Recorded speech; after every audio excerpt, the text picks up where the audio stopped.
Bonjour mesdames et messieurs et bienvenue dans ce flash d'information. En France, les forces de l'ordre ont donné l'assaut hier vendredi contre les frères Saïd et Chérif Kouachi, auteurs de l'attentat sanglant contre Charlie Hebdo, retranché à Damartin, et Amédi Koulibaly, soupçonné d'être le tireur de la fusillade de Montrouge et qui a pris en otage une supérette cachée à Paris. Les 3 terroristes ont été tués ainsi que 4 otages. 4 autres sont grièvement blessés.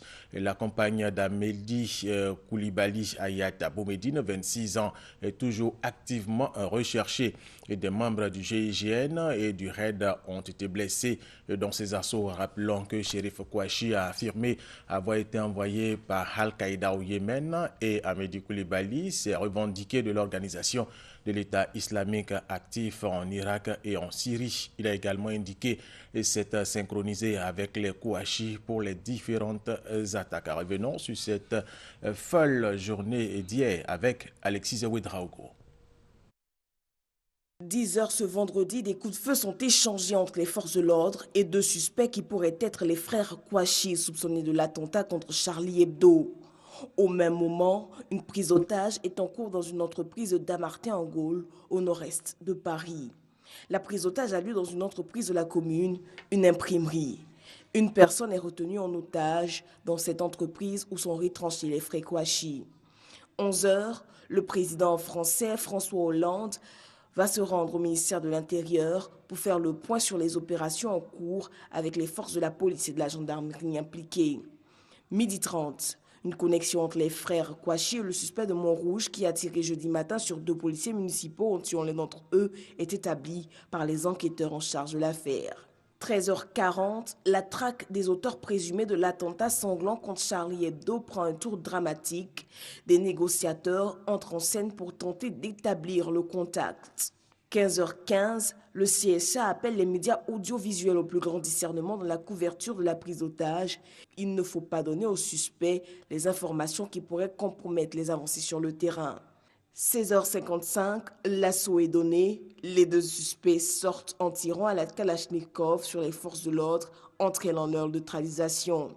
Un membre du JNG a été blessé dans l'opération, mais ses jours ne sont pas en danger. 17h20, le constat est net. Les 2 suspects de l'attentat contre Charlie Hebdo sont morts dans l'assaut à Damartin. Le président français François Hollande a annoncé qu'il se rendra demain dimanche à la manifestation en hommage aux victimes. Il sera accompagné de plusieurs chefs d'État et de gouvernement, dont la chancelière allemande Angela Merkel et le premier ministre britannique David Cameron.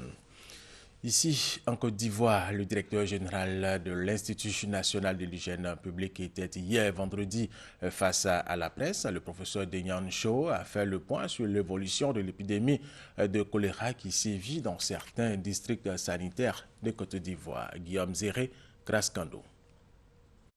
19 morts sur les 264 cas de choléra enregistrés à ce jour en Côte d'Ivoire.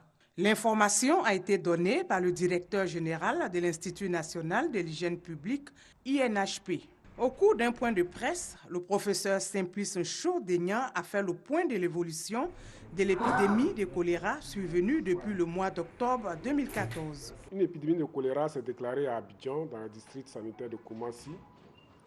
L'épidémie s'est ensuite propagée dans le district sanitaire de Yopougon-Est, à Djamé Plateau, à Tekoubé, Yopougon-Ouest, Cocody-Benjevi, Fresco, Grand Laou et maintenant à Divo. L'épidémie connaît à ce jour une évolution favorable dans l'ensemble du pays.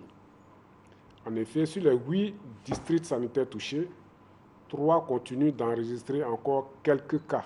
Ce sont les districts de Koumassi-Port-Bouévridi, de Grand Laou et de Divo. Le choléra est une maladie infectieuse et très contagieuse. Il se transmet essentiellement par l'eau ou les aliments contaminés, mais aussi par les matières fécales des malades contaminés. Un problème de santé publique que le ministère en charge de la santé et de la lutte contre le sida tente d'éradiquer par des moyens appropriés. Dès la notification des premiers cas, les mesures suivantes ont été mises en place dans les districts sanitaires touchés par le ministère de la Santé et de la lutte contre le sida. Il s'agit premièrement de la prise en charge gratuite de tous les cas. Deuxièmement, le renforcement de la surveillance épidémiologique et l'investigation autour des cas. La désinfection des ménages des malades. La sensibilisation des populations sur les mesures de prévention. Des actions qui pourraient être plus efficaces si les populations s'impliquaient dans la lutte contre cette pathologie. Des engins navals et à 2 euros le taux d'une valeur de 300 millions de francs CFA ont été offerts à la Direction générale des affaires maritimes et portuaires par le Conseil national de sécurité et la Société ivoirienne de raffinage. Ces dons vont permettre de lutter contre la pêche illicite dans le golfe de Guinée. Fin de ce flash d'information. Merci de l'avoir suivi. Je vous retrouve tout à l'heure à 13h.